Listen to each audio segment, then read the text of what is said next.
Allah Subhanahu wa taala berfirman, wa 'allama, wa dan 'allama, 'allama yu'allimu maknanya adalah mengajarkan, ya, dan mengajarkan. Yang mengajarkan siapa? Yang mengajarkan Allah, dan Allah mengajarkan. Mengajarkan siapa? Siapa yang diajarkan? Adam. Dan dialah Allah yang telah mengajarkan Adam. Al-asma'a, jamak dari ismun. Ismun itu artinya nama. Al-asma bentuk pluralnya, bentuk banyaknya. Berarti nama-nama, semua nama. Dan dialah Allah yang telah mengajarkan Adam segala macam nama. Kullaha, seluruhnya. Thumma, kemudian aradahum. Arada, Allah ya, menghadapkan, ya, menampakkan hum, nama-nama itu, ya mereka maksudnya nama-nama itu, alal malaikah, kepada malaikat. Malaikat ini satu atau banyak, Pak? Banyak. Kalau disebut malaikah berarti banyak. Kalau satu malak, satu malakun. Kalau banyak malaikah. Malaikah berarti banyak. Ya, dan Allah Subhanahu wa taala mengajarkan kepada Adam semua nama-nama. Kemudian Allah Subhanahu wa taala menunjukkan nama-nama tersebut kepada para malaikat. Faqala, lalu Allah berfirman. Allah berkata, ambiuni, ambiuni. Dalam surat pertama di juz amma ada surat apa namanya? An-Naba. Apa itu An-Naba? Berita. Nah ini satu akar kata, Pak. Ambiuni, beritakanlah kepadaku, beritahukanlah kepadaku, bi asma'i, nama-nama itu, haula'i, seluruhnya, in kuntum, jika keadaan kalian sadiqin, adalah orang-orang yang benar, jika kalian memang orang-orang yang benar. Qalu, mereka berkata, mereka ini siapa? Para malaikat berkata, subhanaka, maha suci engkau, la ilma, tidak ada ilmu, lana, milik kami, tidak ada ilmu milik kami, kami tidak memiliki ilmu, illa, kecuali, ma 'allamtana, kecuali apa, 'allamta, yang kau ajarkan, na, kepada kami. Inna, sesungguhnya, ka, engkau, anta, engkau. Subhanallah, malaikat mengucapkan dua kali ini. Sesungguhnya engkau, engkau. Ya. Al-alim, yang maha mengetahui. Al-hakim, yang maha bijaksana. Ya, pada pertemuan yang lalu kita sudah bahas ya. Alim ini hanya dimiliki oleh Allah.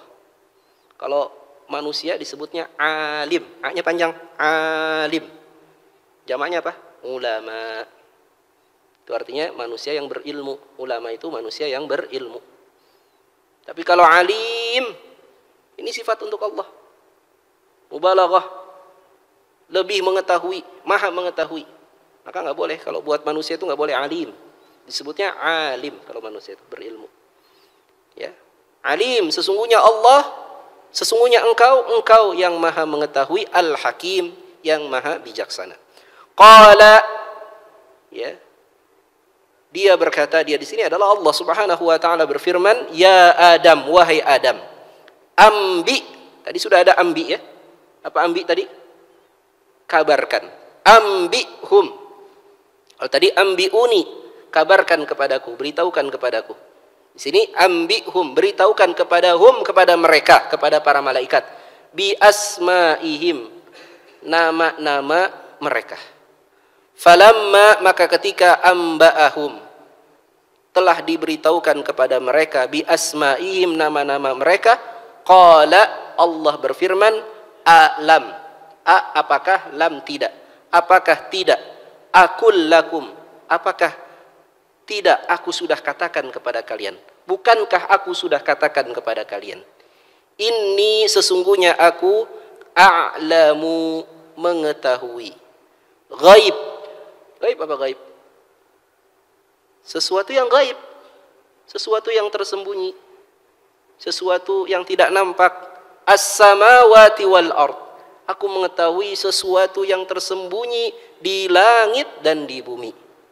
Wa a'lamu, dan aku mengetahui ma tubduna, apa yang kalian tampakkan. Wa ma kuntum, dan apa yang kalian taktumun, sembunyikan. Ya, Allah mengetahui semua yang tersembunyi di langit dan di bumi, dan Allah mengetahui apa yang tampak dan apa yang tersembunyi. Ya, ini tadi terjemah lafziah, ya, terjemah perkataan. Ya, dari surat Al-Baqarah ayat 31-32. Nah, ikhwatal iman rahimakumullah, tentu saja pembahasan ayat 31 ini masih ada kaitannya dengan ayat sebelumnya. Ya, inilah yang disebut sebagai munasabah. Keterkaitan. Ada munasabatul ayah, ada munasabatul surah. Ada keterkaitan antara satu ayat dengan ayat berikutnya, ada pula keterkaitan antara satu surat dengan surat berikutnya. Ya, jadi Al-Qur'an itu seperti cerita yang mengalir gitu, ada keterkaitannya. Nah, ayat 31 ini ada kaitannya dengan ayat ke-30. Di ayat ke-30 kita masih ingat Allah Subhanahu wa taala telah berfirman kepada para malaikat, "Wa idz qala rabbuka lil malaikah inni ja'ilun fil ardi khalifah." Kata Allah Subhanahu wa taala, aku akan jadikan di muka bumi khalifah, seorang pemimpin. Ya.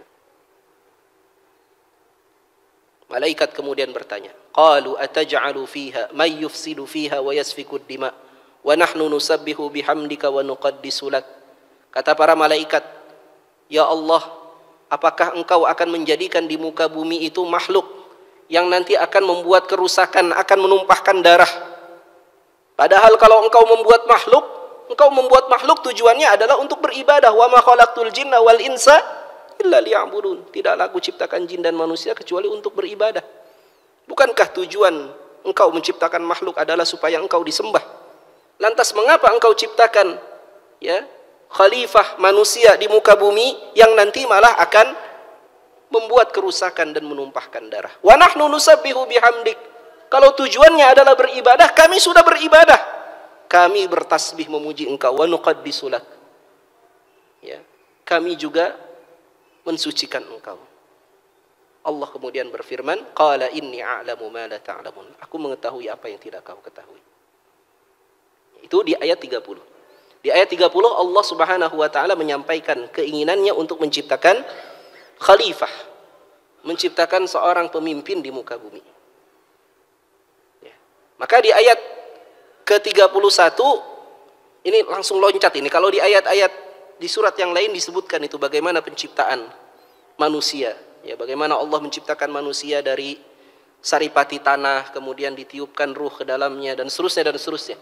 Nah, di ayat ini di surat Al-Baqarah episode itu diloncat langsung ketika kemudian manusia itu sudah jadi, sudah diberi nama, namanya adalah Adam, dan kemudian Allah Subhanahu wa taala melakukan hal pertama kepada Adam sesudah Adam itu sempurna sebagai manusia.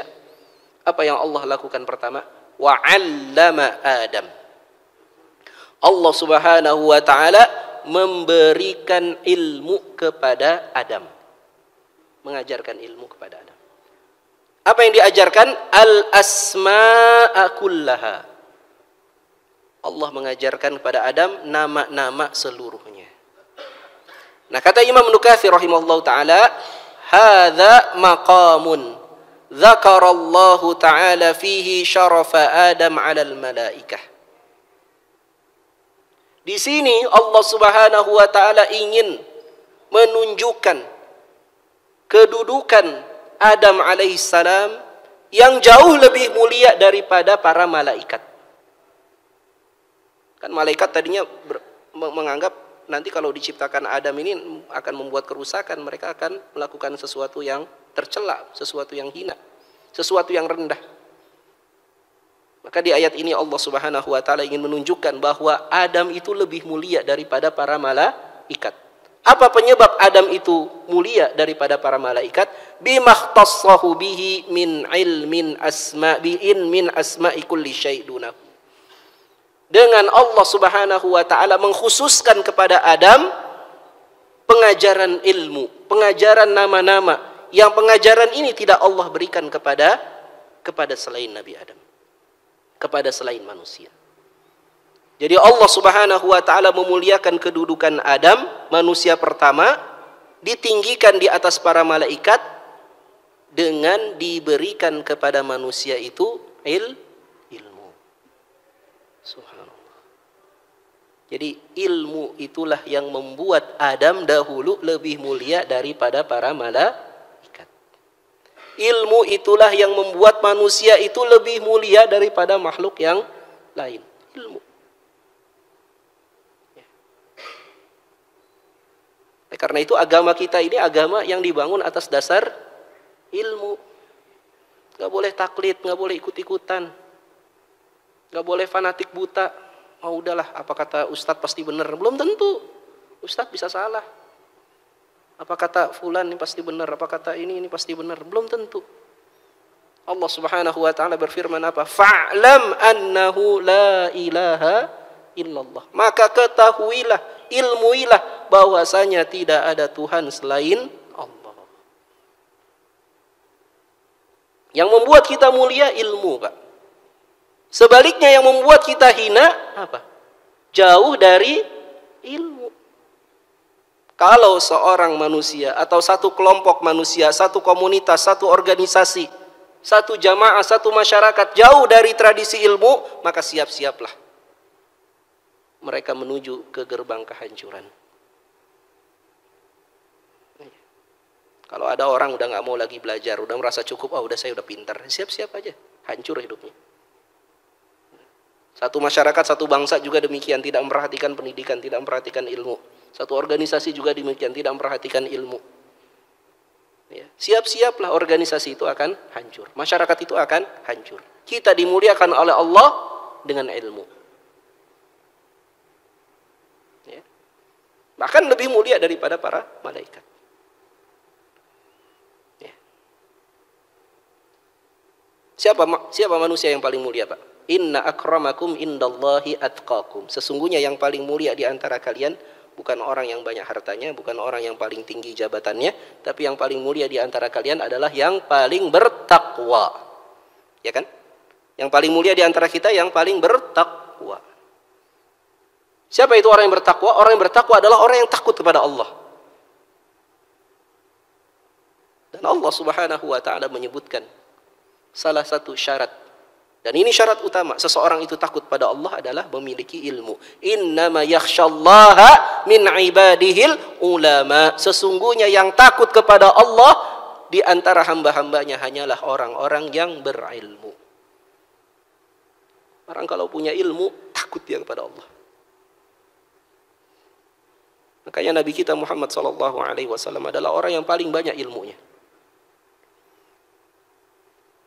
Dan Nabi kita Muhammad SAW pernah berkata, "Lau araftum ma araftu, la dhahiktum qalilan, wa la bakaitum katsira." Kalau saja kau tahu apa yang aku tahu, kalau saja kau tahu apa yang pernah aku saksikan, aku pernah melihat surga, pernah melihat neraka, kau tahu apa yang aku tahu, pastilah kalian akan banyak menangis dan sedikit tertawa. Jadi ilmu itu akan membuat seseorang itu takut pada Allah. Membuat seorang itu makin bertakwa kepada Allah Subhanahu wa taala. Sebaliknya kalau orang tidak berilmu, dia nggak tahu mana yang halal, mana yang haram, dia terabas saja. Dia nggak tahu mana yang benar, mana yang salah. Nah, ini celaka. Celaka. Kita ingin sukses hidup kita di dunia, di akhirat. Kalau pedagang ingin sukses dan dia tidak pakai ilmu, dagangnya nggak pakai ilmu, kira-kira sukses atau bangkrut, Pak? Bangkrut, Pak. Ya. Dokter mengobati pasien tanpa ilmu, kira-kira pasiennya sembuh atau makin sakit? Makin sakit, Pak. Semua pekerjaan apabila kita ingin sukses dalam pekerjaan tersebut harus dengan ilmu. Kita ingin sukses hidup kita, dunia akhirat, maka harus dengan ilmu. Ingin jadi hamba Allah yang benar, maka harus dengan ilmu. Maka ini hal pertama yang Allah Subhanahu wa taala perlakukan kepada Adam. Ya, sebelum Allah kemudian masukkan kepada Adam itu ke dalam surga, diberikan segala macam kenikmatan di dalam surga. Hal yang pertama yang Allah perlakukan pada Adam adalah Allah berikan kepada Adam ilmu. Dan dengan ilmu inilah Adam alaihissalam menjadi lebih mulia daripada para malaikat. Apa yang diajarkan Allah kepada Nabi Adam? Yang diajarkan adalah al-asma'a kullaha. Nah, apa yang dimaksud dengan al-asma'a kullaha? Nama-nama seluruhnya ini. Ini para ulama tafsir menjelaskan secara terperinci.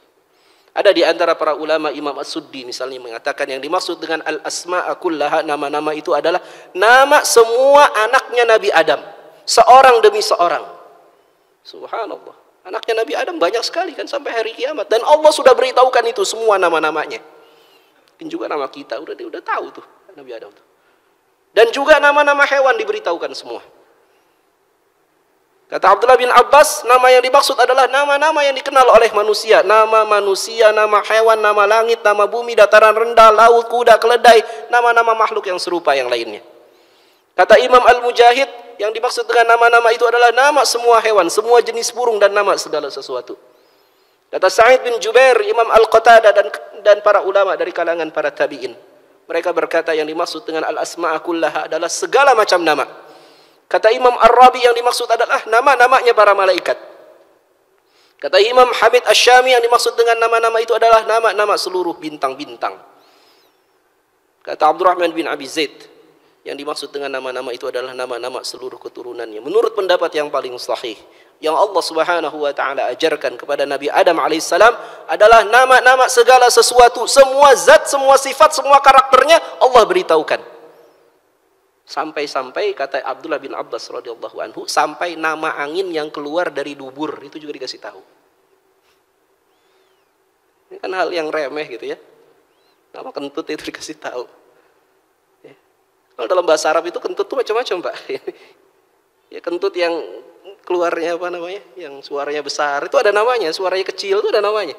Yang nggak ada suaranya, ada baunya doang itu ada namanya gitu. Kalau kita semuanya sama kentut aja. Kalau dalam bahasa Arab itu ada nama-namanya itu masing-masing. Subhanallah. Yang kecil, yang besar semuanya diberitahu oleh Allah kepada Nabi Adam alaihissalam. Ini artinya apa? Nabi Adam alaihissalam manusia berpendidikan, manusia berpengetahuan, atau manusia purba? Manusia berpendidikan, manusia yang memiliki pengetahuan yang luas. Makanya kita belajar sejarah, Pak, belajar sejarah dari Al-Quran. Jangan belajar sejarah dari orang-orang sekuler, orang-orang yang memisahkan antara dunia dengan agama. Kalau belajar sejarah dari orang sekuler, mereka menganggap bahwa sejarah itu bersifat linier gitu, berjalan dari 0, 1, 2, 3 terus makin lama makin besar kan gitu ya. Tadinya orang purba, tadinya nggak punya pakaian gitu kan, tinggal di goa-goa gitu ya. Manusia pertama tuh katanya begitu gitu. Katanya begitu gitu. Manusia pertama siapa? Nabi Adam. Nabi Adam itu punya pengetahuan yang luas, punya pengetahuan yang lengkap, bahkan pengetahuannya jauh lebih lengkap daripada pengetahuan yang kita miliki hari ini. Jadi sejarah umat manusia itu kalau kita baca Al-Quran itu bukan dari kecil ke besar, bukan. Tapi dari besar kemudian runtuh, hancur. Kapan mereka hancur?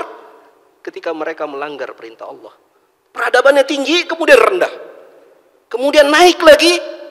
Ketika kapan mereka naik? Ketika mereka mendekat kepada perintah Allah dan Rasulnya. Kemudian hancur lagi. Kapan? Ketika kemudian mereka meninggalkan perintah Allah dan Rasulnya. Demikian seterusnya. Jadi peradaban manusia itu bukan dari kecil ke besar, bukan, tapi dari besar, kecil, seperti itu peradaban manusia itu. Dipergilirkan antara kemenangan, kejayaan dengan kehancuran. Kalau kita baca Al-Quran begitu. Makanya jangan kita merasa bangga, wah sekarang nih kita peradabannya paling hebat ini. Kemudian kita merasa bangga, oh dulu Rasulullah itu orang terbelakang, dulu tinggal di kemah-kemah, tinggal di tenda-tenda itu. Nah, belum tentu, Pak, belum tentu. Belum tentu. Bisa jadi ada hal-hal yang dahulu mereka ketahui, bangsa-bangsa terdahulu ketahui, hari ini kita nggak tahu. Masya Allah. Ya gitu kalau baca-baca lagi, Pak. Ya di Sumeria itu, kan katanya peradaban paling tua itu di Sumeria itu. Ya. Itu ditemukan ada batu baterai itu. Ada batu baterai. Mereka ternyata sudah bisa bikin batu baterai misalnya. Sampai hari ini aja orang tuh masih berpikir bagaimana itu caranya membuat piramid itu. Padahal zaman dulu nggak ada traktor, nggak ada apa gitu. Gimana kok bisa presisi gitu? Gimana caranya? Jadi peradaban itu tidak dari kecil ke besar, tidak, tapi dari besar kecil Allah pergilirkan. Jadi jangan kita merasa bangga sekarang kita sedang berada pada puncak peradaban. Enggak, belum tentu. Bisa jadi kita sedang berada pada peradaban yang paling rendah. Nah, ini kita memahami kisah Nabi Adam alaihissalam itu seperti itu. Bahwa Nabi Adam alaihissalam adalah orang yang cerdas, orang yang berpengetahuan luas. Karena dipersiapkan oleh Allah untuk menjadi apa? Khalifah tadi, untuk menjadi pemimpin di muka bumi. Ya. Keturunannya pun adalah orang-orang yang cerdas. Sampai kemudian akhirnya mereka dihancurkan oleh Allah ketika apa? Ketika mereka mulai menyekutukan Allah. Kapan mulai menyekutukan Allah itu? Di zaman Nabi Nuh alaihissalam. Mulai mereka menyekutukan Allah. Maka dihancurkanlah itu semua peradaban itu. Mulai lagi dari nol lagi. Ya. Jadi yang diajarkan adalah segala macam informasi. Ya. Ada satu hadis yang dinukil oleh Imam Ibnu Katsir yang menegaskan bahwa Nabi Adam itu diajarkan oleh Allah segala macam informasi. Ini hadisnya cukup panjang. Ini hadis yang kemarin pada pertemuan hari Selasa sudah pernah saya ungkapkan.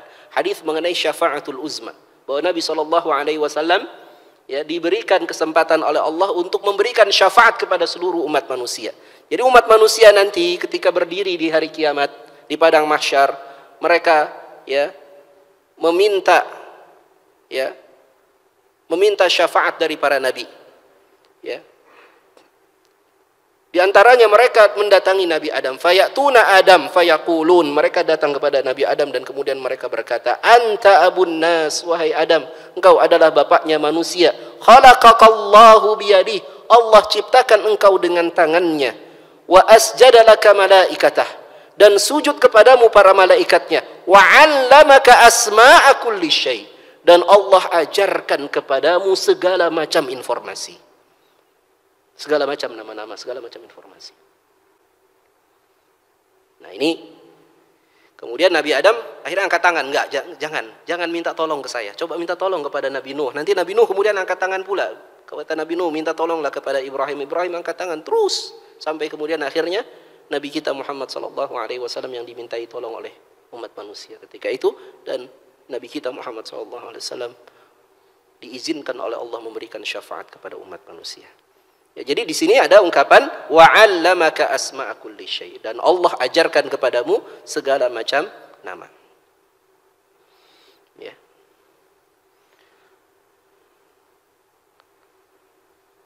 Tadi di akhir ayat ini Allah berfirman apa?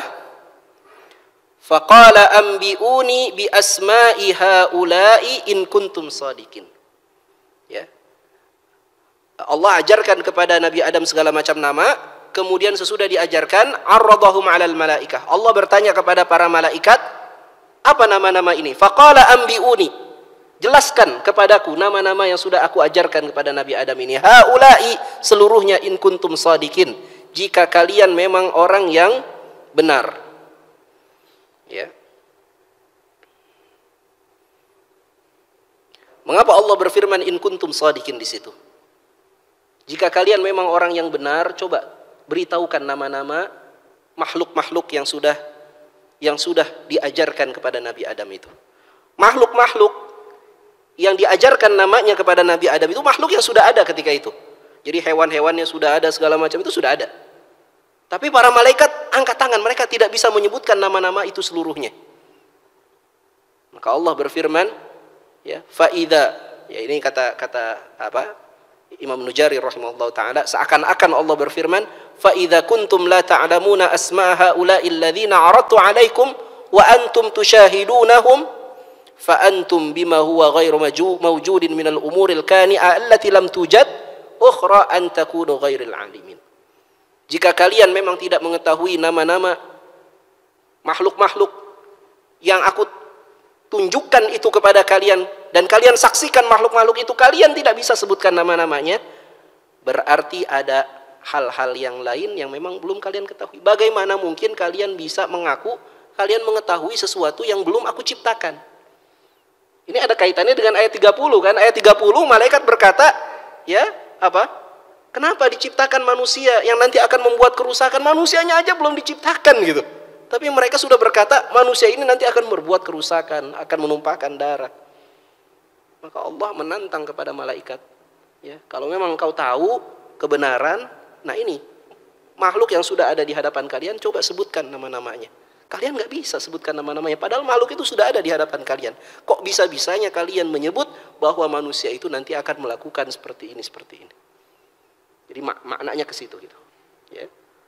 Kenapa Allah Subhanahu wa taala menantang para malaikat untuk menyebutkan nama-nama, ya, makhluk-makhluk itu sebagaimana Nabi Adam sudah menyebutkan nama-namanya. Maka malaikat kemudian berkata, qalu subhanaka. Malaikat berkata, maha suci engkau. Ya. Ucapan subhanaka ini hadza taqdis wa tanzihu minal malaikati lillahi ta'ala ay yuhita ahadu bi syai'in min ilmihi illa bima syaa. Ungkapan subhanaka ini adalah ungkapan pensucian, ungkapan pemujaan, ya, ungkapan memuji Allah Subhanahu wa taala, menyanjung kepada Allah Subhanahu wa taala dari para malaikat. Yang ungkapan ini diucapkan oleh para malaikat untuk menunjukkan bahwasanya tidak ada satu makhluk pun yang mendapatkan ilmu kecuali ilmu itu datangnya dari Allah. Ya. Jadi ilmu itu datangnya dari Allah. Allah yang memberikan ilmu kepada siapa yang Dia kehendaki. Dan Allah lah yang mencabut ilmu dari siapa yang Allah kehendaki. Allah pula yang mencegah seseorang itu mendapatkan ilmu. Ada orang sudah berusaha bagaimana supaya faham, supaya hafal Quran misalnya. Tapi ternyata nggak hafal-hafal juga, Allah cegah. Ada memang seperti itu. Ya. Tapi ada orang yang dimudahkan oleh Allah untuk mendapatkan ilmu, ada. Maka subhanaka la ilma lana illa ma 'allamtana. Maka malaikat memuji Allah Subhanahu wa taala. Dan ucapan subhanaka ini, ucapan subhanallah, ini adalah ucapan yang paling Allah sukai. Ya. Qala Umar li Ali wa ashabuhu indahu. Umar ibn al-Khattab pernah berkata kepada Ali bin Abi Thalib. Dan saat Umar berkata kepada Ali, sahabat-sahabatnya Umar ada di sisinya. Kata Umar, la ilaha illallah qad arafnaha. Ucapan la ilaha illallah kami sudah tahu artinya. Fama subhanallah. Maka apa yang dimaksud dengan ucapan subhanallah? Faqala lahu Aliyun, maka Ali bin Abi Thalib menjawab pertanyaan Umar. Kalimatun ahabbahallahu li nafsih. Kalimat subhanallah adalah kalimat yang Allah sukai untuk dirinya. Wa radiyaha, dan kalimat yang paling Allah ridai. Wa ahabba an tuqala, dan kalimat yang paling Allah sukai apabila ada seseorang yang mengucapkan kalimat itu.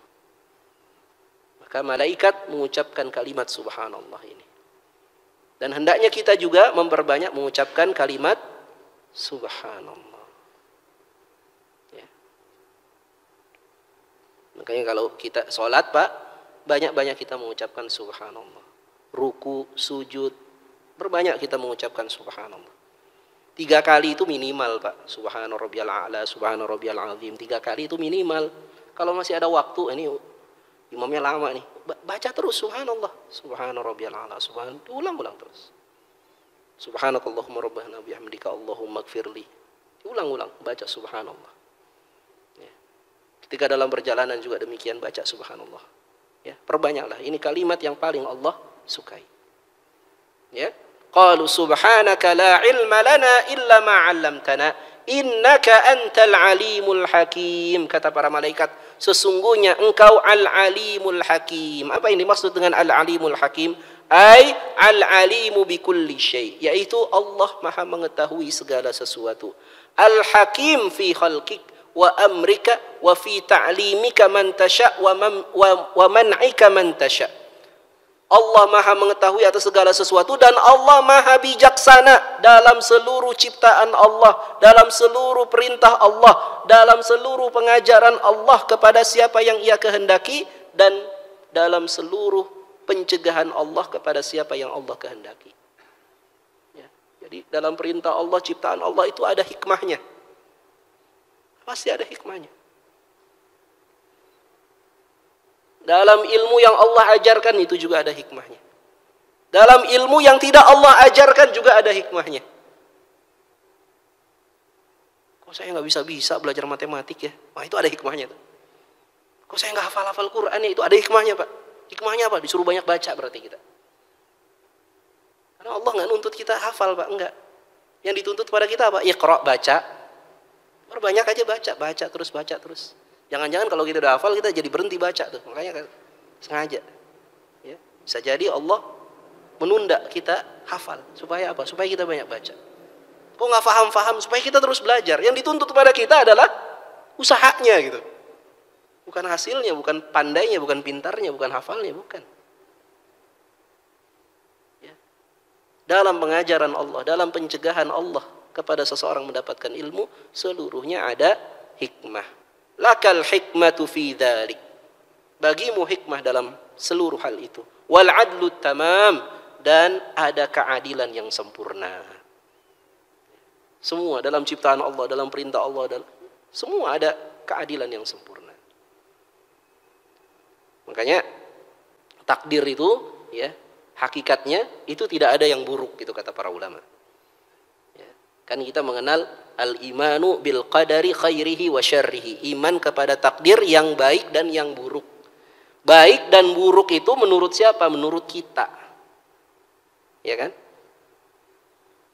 Tapi dalam hikmahnya Allah, kebijaksanaannya Allah, tidak ada takdir yang buruk. Nggak ada dalam kebijaksanaan Allah.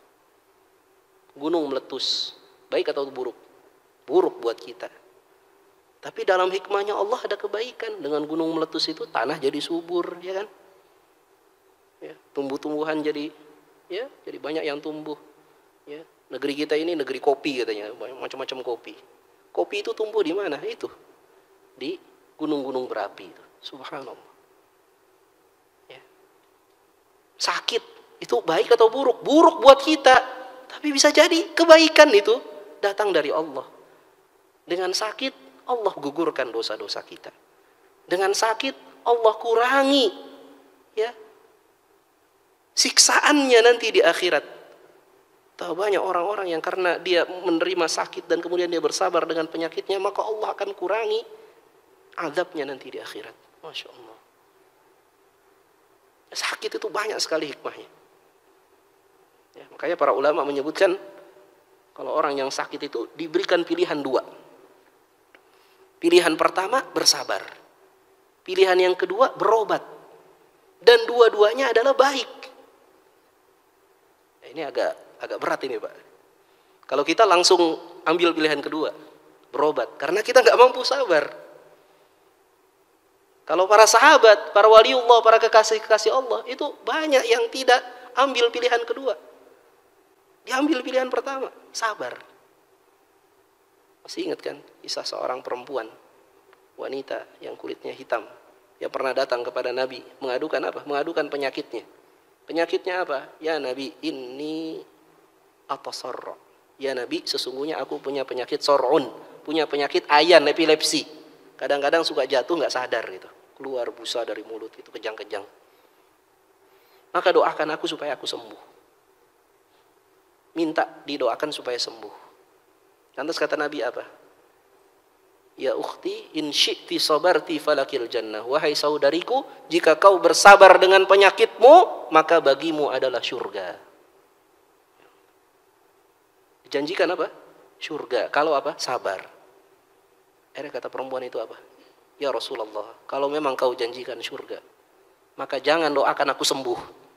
Jangan doakan aku sembuh. Doakan saja auratku tidak tersingkap saat aku tidak sadar. Masya Allah. Al-haya indas sahabiyah. Bagaimana besarnya rasa malu di kalangan para sahabat perempuan. Mereka nggak mau auratnya tersingkap saat mereka tidak sadar. Sekarang kan malah perempuan-perempuan nggak ada malunya gitu. Sampai itu iklan yang diprotes ibu-ibu kan, ya, iklan perempuan pakai rok pendek gitu, ya, hampir setiap 10 menit sekali itu di TV itu, itu iklan itu dia diprotes sama ibu-ibu. Alhamdulillah udah diberhentiin. Karena kalau dibiarin bahaya Pak. Ya, anak-anak perempuan kita hilang rasa malunya. Dulu sahabiah perempuan, para sahabiah, ya, mereka memiliki rasa malu yang sangat tinggi. Mereka tidak mau auratnya tersingkap ketika mereka tidak sadar. Akhirnya Nabi mendoakan apa? Mendoakan auratnya nggak tersingkap. Tapi perempuan ini tetap sakit, dan dia bersabar dengan penyakitnya sampai dia wafat. Subhanallah. Tentu saja ini berat bagi siapa? Berat bagi kita yang nggak sabaran. Kalau kita kan sakit gigi aja, wah udah ya kayak kiamat itu, wah udah semua kita omel-omelin itu. Masya Allah. Ya. Jadi kita meyakini Allah itu Al-Alim dan Al-Hakim, Maha mengetahui dan Maha bijaksana. Ya. Kemudian ayat berikutnya, ayat yang ke-33, Allah Subhanahu wa taala berfirman, qala ya Adamu anbi'hum bi asma'ihim. Ya. Allah berfirman kepada Adam, wahai Adam, beritahukanlah kepada mereka nama-nama mereka seluruhnya. Ya. Maka kata Imam Ibnu Katsir yang dimaksud adalah Nabi Adam disuruh menyebut nama-nama malaikat. Qala, maka Adam berkata, anta Jibril wa anta Mikail wa anta Israfil. Disebut nama-nama malaikat semuanya. Hatta adadal asma'a kullaha, dan disebut itu nama semua binatang-binatang yang ada di surga. Hatta balagal gharab, sampai kemudian nama burung gagak segala macam itu disebut oleh Nabi Adam alaihissalam. Ya. Maka ketika sudah disebutkan nama-nama itu seluruhnya, falamma anba'ahum bi asma'ihim qala alam aqul lakum inni a'lamu ghaibas samawati wal ardh wa a'lamu ma tubduna wa ma kuntum taktumun.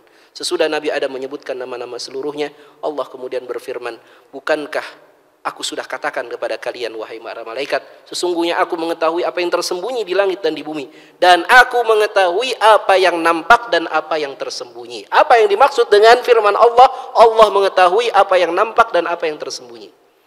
Para ulama menjelaskan, maksudnya adalah Allah mengetahui maksud dari ucapan para malaikat ketika malaikat bertanya, ataj'alu fiha may yufsidu fiha wa yasfikud dima wa nahnu nusabbihu bihamdik.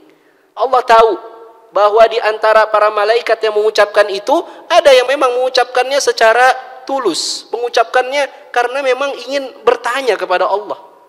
Tapi ada di antara yang bertanya itu pula, yang dikelompokkan ke dalam kelompok para malaikat itu, ada pula yang mengucapkan itu karena ia hasad, karena ia dengki terhadap makhluk yang akan Allah ciptakan.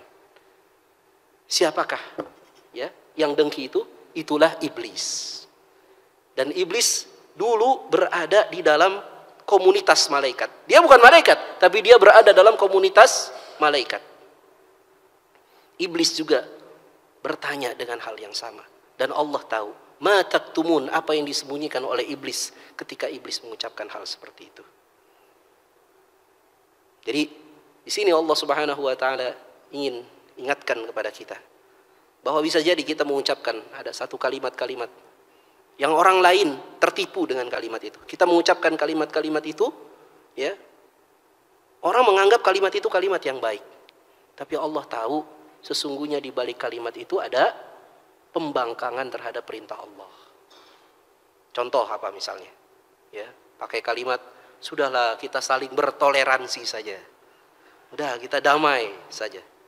Tapi yang dimaksud bertoleransi ternyata apa? Ternyata kita disuruh ya mengikuti agama orang lain. Nah ini nggak boleh. Jadi pakai kalimat-kalimat, udah kita toleran aja lah. Udah kita nggak usah radikal. Radikal apa sekarang? Katanya radikal tuh kalau nggak mau milih pemimpin non muslim itu radikal lah. Itu berarti ada kalimat yang nampak di lisan tapi ada kalimat yang tersembunyi di dalam hati. Kita nggak tahu tapi Allah tahu itu. Allah tahu apa maksud dari kalimat-kalimat yang kita ucapkan. Wa'lamu ma tubduna wa ma kuntum taktumun. Nah, inilah ikhwatul iman rahimakumullah, bagaimana Allah Subhanahu wa taala telah memuliakan ya Nabi Adam alaihissalam ya di atas para malaikat. Dimuliakan dengan apa? Dimuliakan dengan ilmu. Ya, dan kemudian Allah Subhanahu wa taala juga ya telah menunjukkan kepada Nabi Adam alaihissalam bahwa ilmu itu akan senantiasa memuliakan Nabi Adam dan memuliakan keturunannya. Ya, selama mereka tetap berpegang kepada ilmu yang benar. Sebaliknya ketika kemudian mereka jauh dari ilmu yang benar, ilmu yang datang dari Allah dan Rasulnya, maka mereka akan jatuh ke dalam jurang kehinaan. Ya. Terakhir saya ingin ingatkan pada kita kewajiban kita dalam menuntut ilmu, ya, bahwa menuntut ilmu hukumnya apa? Fardu, wajib. Ya, talabul ilmi faridatun ala kulli muslim. Menuntut ilmu itu hukumnya adalah wajib bagi setiap muslim. Ya, semua ilmu itu wajib untuk dipelajari. Tapi ada ilmu yang fardu ain, ada ilmu yang fardu kifayah. Ada yang wajib setiap orang pelajari, ada yang cukup sekelompok orang saja yang pelajarinya. Ya. Semua ilmu itu fardu. Ya. Meskipun ada ulama yang berpendapat ada satu ilmu yang tidak boleh dipelajari. Ilmu apa yang tidak boleh dipelajari? Ilmu sihir. Kalau ilmu yang lain boleh belajar. Ilmu nyopet boleh Ustaz belajar? Boleh, supaya nggak dicopet ya. Ya. Ilmu apa lah? Ya boleh lah. Ya. Supaya kita ya mencegah diri kita dari kezaliman orang lain. Ya. Nah, dari semua ilmu yang fardu itu tadi, ada yang fardu ain, ada yang fardu kifayah. Saya ingin ingatkan pada kita kewajiban kita menuntut ilmu yang fardu ain. Apa saja yang fardu ain? Apa saja yang setiap kita hendaknya kita belajar ilmu tersebut? Ya, maka para ulama menyebutkan yang pertama, yang paling penting untuk kita pelajari adalah ilmu mengenai akidah. Ilmu mengenai akidah ini maksudnya apa? Ilmu mengenai rukun iman. Ini penting untuk kita pelajari. Kita harus tahu, Pak, 6 rukun iman itu. Dan maknanya. Dan konsekuensinya. Dan syarat-syarat bahwa kita sudah beriman dengan 6 rukun iman tadi. Ini penting. Ilmu tentang akidah. Kemudian yang kedua, ilmu tentang apa lagi? Ilmu ibadah sehari-hari. Itu penting. Setiap kita harus tahu bagaimana tata cara sholat, tata cara berwudu, tata cara mandi wajib. Itu penting, kita semua harus tahu, Pak. Ya. Jangan kemudian merasa cukup, saya udah pernah belajar kok. Bisa jadi kita keliru. Ya, bisa jadi kita keliru, makanya harus harus dikalibrasi, itu harus dicek betul atau tidak sholat kita. Ya, karena Nabi SAW bersabda apa? Sallu kama ra'aitumuni usalli. Salat kalian sebagaimana kalian melihat aku salat. Artinya kita salat harus benar sesuai dengan tata cara Rasulullah SAW. Misal ya, jangan sampai ya kita nih sudah puluhan tahun salat tapi kemudian ruku misalnya, ya tangannya di betis, pegang betis misalnya. Ya. Atau tangannya pegang tulang kering. Nah, ini tentu saja tidak pernah dicontohkan oleh Nabi. Kalau kita ruku, maka tangan kita menyentuh apa? Menyentuh lutut, pegang lutut. Sujud juga demikian, ya. Jangan sampai kemudian kita sujud, ya, siku kita malah menyentuh lantai. Nah, ini tidak dicontohkan oleh Nabi. Ya, jadi kita kalibrasi itu, tata cara ibadah kita sehari-hari. Itu yang kedua. Kemudian yang ketiga, ilmu apa lagi yang penting untuk kita pelajari? Ya. Ilmu bahasa Arab. Tentu saja tidak semua bahasa Arab. Kata para ulama, bahasa Arab yang paling penting untuk kita pelajari setiap kita adalah bahasa Arab yang kita pakai dalam ibadah kita. Makanya kita harus segera nih cek bacaan sholat kita sudah hafal atau belum nih makna dari bacaan sholat kita. Bacaan iftitah kita, surat Al-Fatihah kita, surat-surat pendek yang sering kita baca dalam sholat kita, sudahkah kita faham maknanya? Itu kita harus punya target, Pak. Selama ini saya baca surat Al-Kautsar misalnya, atau baca surat misalnya Al-Ikhlas, Al-Kafirun. Sudahkah saya hafal, tahu artinya. Arti bacaan salat. Maka itu harus tahu. Ya, termasuk juga kalau kemudian kita haji umroh, kita tahu itu bacaan haji umroh dan kita tahu artinya. Nah, itu bahasa Arab yang kita pakai dalam sehari-hari. Kemudian yang keempat apa? Yang fardu ain juga. Yang hendaknya kita semua bersemangat untuk belajar. Yaitu membaca Al-Quran sesuai dengan tajwid. Itu juga fardu ain, Pak. Kata para ulama, wal akhzu bitajwidi lazimun man lam yujawwiduha fahuwa athibun. Dan membaca Al-Quran sesuai dengan tajwid hukumnya wajib. Barang siapa yang tidak baca Quran sesuai tajwid, maka dia berdosa. Kenapa berdosa? Karena Al-Quran diturunkan oleh Allah melalui malaikat Jibril, dibaca dengan bacaan yang benar. Dan Al-Quran disampaikan oleh Rasulullah kepada kita juga dibaca dengan bacaan yang benar. Maka kita harus bersemangat belajar baca Quran sesuai tajwid. Ya. Jadi apa saja tadi? Yang pertama, akidah, rukun iman. Kemudian yang kedua, ibadah sehari-hari. Kemudian yang ketiga, bahasa Arab yang kita pakai dalam ibadah kita. Yang keempat, baca Quran sesuai dengan tajwid. Kemudian yang kelima, ini ilmu yang fardu ain juga adalah ilmu yang terkait dengan aktivitas kita. Ya. Kalau seorang pedagang, maka dia harus tahu bagaimana cara berdagang dalam Islam. Kalau dia adalah seorang kepala keluarga, seorang suami, maka dia harus tahu bagaimana seorang suami dalam Islam. Kalau dia seorang pemimpin, seorang politikus, dia harus tahu apa hak kewajiban seorang pemimpin dalam Islam dan seterusnya. Yang terkait dengan aktivitas dia sehari-hari. Maka ini ilmu yang fardu ain yang saya ingin kita semua bersemangat untuk mempelajari ilmu-ilmu tersebut. Sedangkan yang lainnya itu fardu kifayah.